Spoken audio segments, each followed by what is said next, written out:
ذرا اس آیت پر اب نگاہ کو مرتکز کیجئے، انسان کا خسارہ کیا ہے؟ دیکھیے، سب سے پہلے میں آپ کی توجہ دلاؤں گا، ذرا آنکھیں کھول کر قلب حساس کے ساتھ نوع انسانی کا مشاہدہ کیجئے، کیسے کیسے دکھ، کتنی تکلیفیں، کتنی محنت، کتنی مشقت ہے جو ہر انسان کا مقدر۔ قرآن مجید میں ایک مکمل سورت ہے، سورت البلد، اس میں اللہ تعالیٰ نے متعدد قسمیں کھا کر ایک بات کہی، لا اقسم بہذا البلد وانت حل بہذا البلد ووالد وما ولد لقد خلقنا الانسان فی کبد۔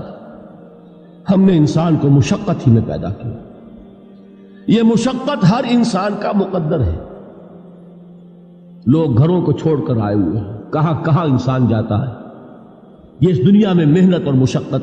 ہاں، ایک مغالطہ ہو جاتا ہے کہ شاید یہ محلوں میں رہنے والے جو ہیں انہیں کوئی مشقت نہیں، انہیں کوئی دکھ نہیں، حالانکہ حقیقت یہ نہیں ہے۔ جو جتنا امیر ہے آپ دیکھیں گے اس کی جسمانی مشقت کم ہے، ذہنی کوفت زیادہ ہے۔ ٹرینکولائزرز کی انہیں ضرورت پڑتی ہے، انہیں سیڈیٹیوز چاہیے، خواب آور دوائیں مزدور کو نہیں کبھی ضرورت پڑے گی۔ وہ 8 گھنٹے کی محنت کرنے کے بعد احساس ہوتا ہے کہ وہ صبح ہی کی خبر لے گا۔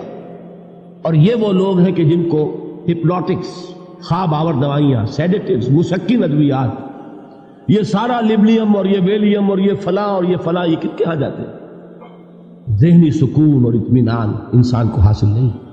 کسی کی جسمانی مشقت ہے، کسی کی ذہنی مشقت۔ میں آپ کو یاد دلانا چاہتا ہوں مہاتما گوتم بدھ کا معاملہ۔ 30 برس کی عمر میں کپل وستو کا شہزادہ محل کو چھوڑ کر نکل گیا، جوان بیوی کو سوتا ہوا چھوڑ کر گیا، شیر خوار بچے کو چھوڑ کر گیا، راجدھانی میں رہنے والا محل کا باسی، جسے یہ معلوم ہے کہ باپ کے بعد مجھے یہ سلطنت ملنے والی ہے، کیوں گیا؟ کبھی کبھی آپ نے سوچا؟ اس نے انسان کے غم اور دکھ کا مشاہدہ کیا۔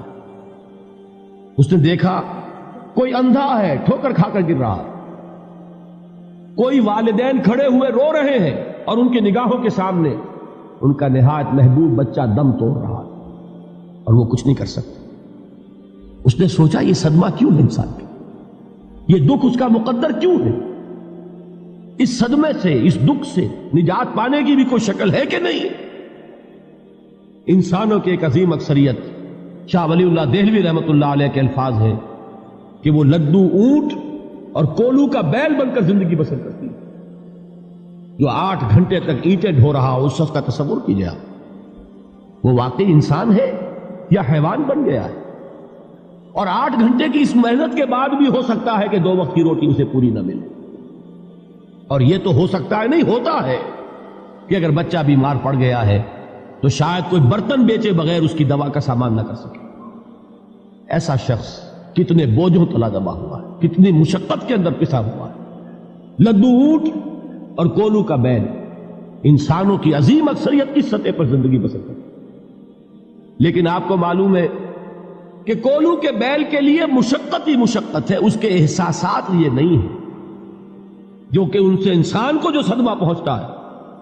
ایک بیل کو اس سے کوئی غرض نہیں کہ اس کا کوئی بچہ بھی تھا کہ نہیں تھا، اس کو کوئی بخار ہوا ہے یا کیا ہوا ہے، اس صدمے سے وہ بیل بچا ہوا ہے۔ گھوڑے کو کوئی پتہ نہیں کہ میرا بھی کوئی اولاد میری ہے یا نہیں ہے، اور مجھے اس کا کوئی صدمہ ہے یا دکھ ہے، کوئی پتہ نہیں۔ لیکن انسان کا معاملہ یہ ہے کہ والدین کو جو جو دکھ دیکھنے پڑتے ہیں اپنے بچوں کے لیے، اپنی اولاد کے لیے۔ رات کی نیند ہے حرام ہے اس لیے کہ بچہ بخار میں تپ رہا ہے یا درد سے تڑپ رہا ہے، لہذا نہ ماں سو سکتی ہے نہ باپ سو سکتا۔ غالب نے اس کا نقشہ کھینچا ہے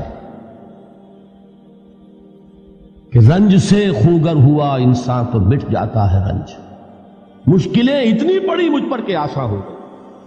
ہم بھول جاتے ہیں، ورنہ واقعہ یہ کہ قلب حساس ہو اگر، اور قید حیات و بند غم، اصل میں دونوں ایک ہیں، موت سے پہلے آدمی غم سے نجات پائے کیوں؟ اچھا، یہ تو ہوا لقد خلق